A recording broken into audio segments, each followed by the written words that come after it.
মিনহা খালাকনাকুম পড়েন মিনহা খালাকনাকুম ওয়া ফিহা নুঈদুকুম ওয়া মিনহা নুখরিজুকুম তারাতান উখরা।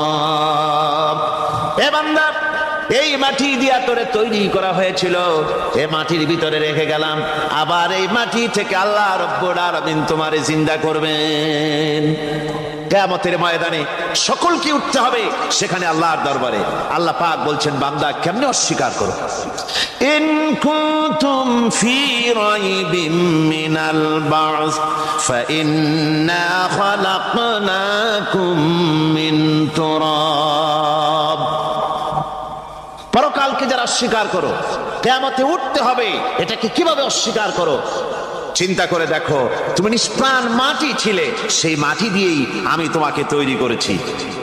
আবার আল্লাহ পাক মানুষকে আরো বুঝান, কিয়ামত আছে, পরকাল হবে, আল্লাহর দরবারে উঠতে হবে। আলাম ইয়াকুনু ফাতাম মিন মানিজ্জিয়ুমনা, তুমি কি মাতৃগর্ভে নিক্ষিপ্ত এক ফোঁটা পানি ছিলে না? সুম্মা কানা আলাকাতান ফাখালাকা ফাসাওয়া, এরপরে তোমাকে মাংসপিণ্ডে, জমাট রক্তে মাংসপিণ্ডে পরিণত করা হলো, এরপরে তোমাকে সুন্দর করে তোমাকে সুগঠিত করা হলো। ফাজআলা মিনহু যাওজাইনি যাকারা ওয়াল উনসা, এরপরে মাতৃগর্ভের ভিতরে আমি এটাকে পুরুষ বানালাম, কন্যা সন্তান অথবা পুত্র সন্তানে পরিণত করলাম। এইটা যে পেরেছে, যিনি পেরেছেন, আলাইসা যালিকা বিকাদিরিন আলা আইয়ুহিয়াল মাউতা, সে আল্লাহর পক্ষে কি সম্ভব নয় যে তোমার মৃত্যুর পরে তিনি আবার জিন্দা করতে পারবেন? কি বলবেন, কি বলেন, সম্ভব না? তিনি পারবেন না? নিশ্চয়ই তিনি আবার কিয়ামতের মাঠে আমাদেরকে হাজির করতে পারবেন, এতে কোনো সন্দেহ নাই। আল্লাহ পাক সেই জন্য এখানে বলতেছেন যে ওরা বাল কাযযাবু বিসসাম, ওরা আসলেই পরে কালকে অস্বীকার করেছে। আপনি যে নবী, এতে কোনো সন্দেহ নাই। আপনি খানা খান, আপনি বাজারে যান, এটাই মূল আপত্তির বিষয় না। মূল কথা হলো তারা পরকালকে অস্বীকার করেছে। আল্লাহ পাক বলেন, ওয়া আন্নাস সাআতা আতিয়াতুন লা রাইবা ফিহা, অবশ্যই সে সময় আসবে, সে কিয়ামত আসবেই, এতে কোনো সন্দেহ নাই।